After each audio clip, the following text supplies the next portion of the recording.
Bismillahirrahmanirrahim. Assalamu alaikum warahmatullahi wabarakatuh. Dear student, today we are going to study about topic number 4 of chapter number 1. In the previous classes, we have learned about STEM and I had given you the homework about STEM. मैंने आपको homework से मुतालिक काम दिया था, याद है क्या काम दिया था? जी, हो गया। मैंने काम दिया था कि STEM की जो कैरेक्टरिस्टिक हमने आपको बताई हैं वो आप याद करेंगे और फंक्शंस ऑफ STEM याद करेंगे। याद किए? Okay good. चलें आज की क्लास शुरू करते हैं।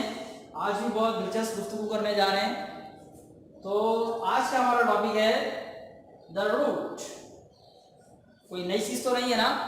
कई बार पढ़ चुके हैं प्रेप में, 6 में और अब 7 में फिर से। ओके, तो रूट के बारे में जो बात मैंने पहले यहाँ लिखी है ये तो आप पहले से ही जानते हैं। क्या लिखा है? Root is the underground part of a plant. और रूट प्लांट का कौन सा पार्ट है? वो पार्ट है जो अंडरग्राउंड होता है, मिट्टी के अंदर होता है।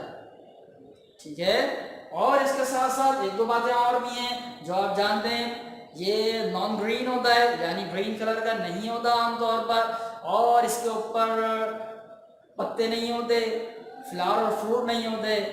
ओके, चलें, वो हमारा आज का टॉपिक नहीं था, कुछ मालूमात थी रूट्स के बारे में हमने आपको दी। आज जो हमारा टॉपिक है वो है types of roots and functions of root. और रूट के बारे में आज हम दो चीजें पढ़ेंगे, types of roots and functions of roots. तो पहले तो यहाँ एक एस की कमी है, ये लगा दिया जाए, S. Okay, types of roots. There are 3 types of roots. Number 1, taproots. Number 2, fibrous roots. And number 3, adventitious roots. कितनी टाइप्स होती हैं? 3 types. Number 1, taproot. Number 2, fibrous roots. And number 3, adventitious roots. So, what's the definition of taproot? Taproot is a large, thick, central root from which branch roots grow. Taproot एक दरमियानी, central, मोटी और बड़ी जड़ होती है और उससे ज़ेली जड़ें निकलती हैं। दोबारा सुने, रूट प्लांट के बीज के या सीड के या एम्ब्रियो के रेडिकल से ग्रो करती है, वहां से उगती है, बीज का हिस्सा होता है उसमें से ग्रो करती है। तो ये जो टैपरूट है ये बड़ी होती है, मोटी होती है और दरमियान में होती है और इससे ज़ेली जड़ें निकलती हैं। Taproot is a large, thick, central root from which branch roots grow.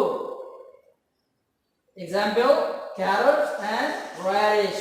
और भी बहुत सारी एग्जाम्पल्स हैं, लेकिन यहाँ सिर्फ 2 आपको बताई गई हैं, आप 2 ही याद करें। तो कैरेट हमने यहाँ बनाई है, ये देखें दरमियान में जो रेड कलर का पार्ट आपको नजर आ रहा है। वैसे कैरेट आपने खाई भी होगी, सर्दियों का जो है ये सब्जी है और आप इसे खाते हैं बड़े शौक से और हलवा भी बना के खाते हैं। गाजर का हलवा बहुत यमी होता है, मुझे भी बहुत पसंद है।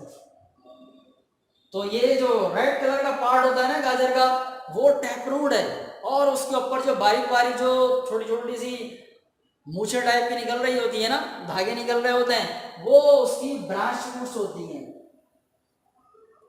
ठीक है, रेडिश पता नहीं आपने देखी हो नहीं देखी हो, बाज लोगों ने ये भी देखी हो, लेकिन कैरेट तो सब नहीं देखा है ना। उसके ऊपर जो बारीक बारीक रेशे होते हैं, धागे होते हैं, वो उसकी ब्रांच रूट्स होती हैं और जो रेड कलर की होती है वो टैप रूट। ओके, दूसरे टाइप के बारे में बात करते हैं, फाइब्रस रूट्स।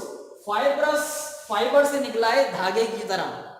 ठीक है, fibrous roots consist of many branch roots of the same size grow out at the same time.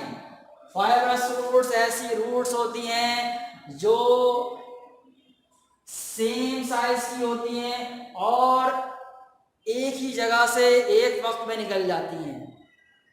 मिसाल के तौर पर घास को, अगर आपके पास घास हो उसे निकालिएगा, उखाड़िएगा मिट्टी से और उसमें देखिएगा कि इस तरह धागे जैसी जड़ें आपको नजर आएंगी नीचे, जो सब पतली पतली होती हैं और तकरीबन एक साइज की होती हैं।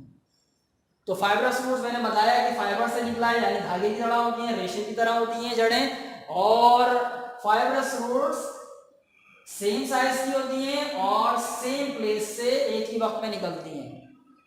ये भी बीच के रेडिकल से ही ग्रो करती हैं। ठीक है, अब बात इसकी example, grass and coconut. Grass की रूट, सॉरी कोकोनट की रूट देखना तो आपके लिए मुश्किल है, लेकिन ग्रास की रूट आप खुद भी देख सकते हैं। यहाँ में तस्वीर बनाई है, लेकिन आप लाइव देखेंगे तो और अच्छा आपको पता चलेगा। उसके बाद नंबर 3, एडवेंटिशियस रूट्स। ये स्पेशल टाइप ऑफ रूट है। Adventitious root special type of root है। कैसे? Adventitious roots grow directly from stem. अजीब बात है ना, एडवेंटिशियस रूट यहां से बीच के रेडिकल से नहीं निकलती, ये दोनों तो रेडिकल से निकलती हैं। बीच के लिए रूट निकलने के लिए मखसूस जगह बनाई अल्लाह ताला ने, लेकिन ये देखिए यहाँ अल्लाह ताला ने क्या किया, डायरेक्ट स्टेम से, तने से रूट निकाल दिया। अल्लाह पाक तो कादिर मुतलक हैं, जो चाहे करे। ये स्टेम से निकलती हैं डायरेक्ट। ये आपने देखे, आपने प्याज देखी है, प्याज खाई भी होगी या करें सैलेड में और खानों में डाली जाती है, देखी होगी प्याज, तो आपको उसमें जो दरमियान में मोटा सा हिस्सा नजर आता है, जमीन से उसको निकाला जाता है, होता तो जमीन के अंदर ही है, लेकिन वो उसकी रूट होती है, और सॉरी वो उसका स्टेम होता है। और एक्चुअल जो उसकी रूट होती है ना, वो नीचे छोटी छोटी है, जो नीचे रेशे निकले हुए होते हैं, जिन्हें काट के फेंक दिया जाता है, ये उसकी रूट्स होती हैं। ठीक है, तो adventitious roots special type of root है, जो डायरेक्टली कहां से निकलती हैं, स्टेम से। और इसकी मिसालें ऑनियन एंड मेज। मेज कहते हैं मकई को, तो यहाँ हमने ऑनियन बनाई है, देखिए ये इसका स्टेम है और ये रूट्स हैं, तो ये स्टेम से डायरेक्टली निकल रही हैं, तो इसलिए इन्हें एडवेंटिशियस रूट कहा जाता है। ठीक है, तो आज हमने 3 टाइप्स ऑफ रूट्स पढ़ी।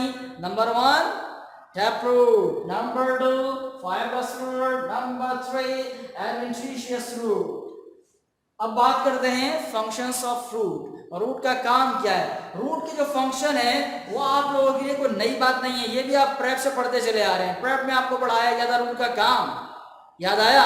6 में पढ़ाया गया था, वही काम है अब भी। प्लांट में रूट का यही काम है, चाहे वो प्रेप में पढ़ा जाए, 6 में पढ़ा जाए, 7 में, मैट्रिक में, आगे फर्दर कितनी भी स्टडीज हो, वही फंक्शंस हैं। ठीक है, दोबारा से देख लेते हैं। Roots fix the plant from inside. और रूट का काम होता है पौधे को मट्टी में जमा के रखना। देखा है ना, हवा चलती है उससे ही पौधे हिलते रहते हैं, लेकिन उखड़ते नहीं है। वजह, अंदर रूट जो है उन्होंने मिट्टी को पकड़ा हुआ होता है, तो वो पौधे को अंदर जमा के रखती है।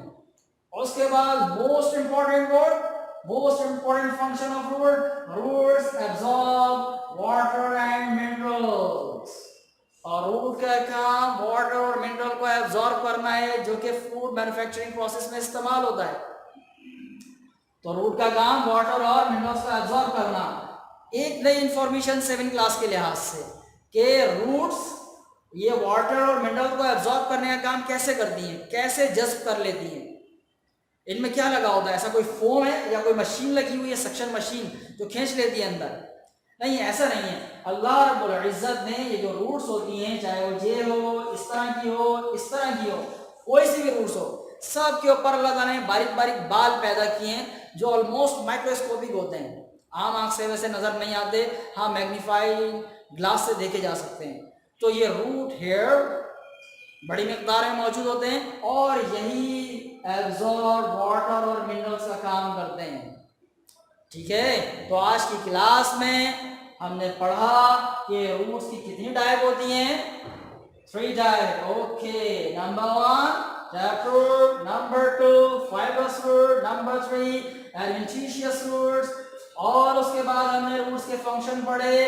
Roots fix the plant from the inside, number 2 roots absorb water and minerals. तो आज के लिए इतना ही बस। अब बात करते हैं होमवर्क की, कि आपने करना क्या है इस लेक्चर को सुनने के बाद, पढ़ने के बाद। बहुत ही आसान काम है, देखिए, memorise types and functions of root. तो टाइप्स हमने तीनों आपको बताई हैं, इसकी डेफिनेशन, इसकी एग्जांपल्स याद करें, और जो फंक्शन बताए हैं वो याद कर लें। बिल्कुल आसान है। वैसे तो ये टॉपिक किताब में भी मौजूद है, पेज नंबर 3 पर। किताब दिखाऊं आपको, देखिए यहाँ पेज नंबर 3 पर मौजूद है। लेकिन यहाँ थोड़ा तफसीली लिखा हुआ है, हमने इसको थोड़ा मुख्तसर कर दिया है, आपके लिए आसान करके यहाँ पर पेश किया है। तो बहुत अच्छा हो सकता है कि आप इस पूरे बोर्ड का एक स्क्रीनशॉट लें, ठीक है, स्क्रीनशॉट लेके उसमें से याद कर लें। और उससे भी अच्छा हो सकता है अगर आपके पास सहूलत हो तो आप इस स्क्रीनशॉट का प्रिंट ले लें और उससे याद कर लें, तो बार बार आपको मोबाइल भी नहीं देखना पड़ेगा और उस पेपर से आप अच्छी तरह याद कर सकते हैं, ठीक है। तो अगर सहूलत हो, वरना स्क्रीनशॉट से याद कर लें, किताब से याद कर लें, ठीक है। तो इंशाल्लाह वैसे उम्मीद है कि आज की क्लास भी आपको पहले की तरह पसंद आई होगी। तो इंशाल्लाह अगली क्लास में दोबारा एक दिलचस्प टॉपिक के साथ आपके सामने हाजिर होंगे। तब तक के लिए अस्सलाम वालेकुम रहमतुल्लाहि व बरकातहू। अल्लाह हाफिज़।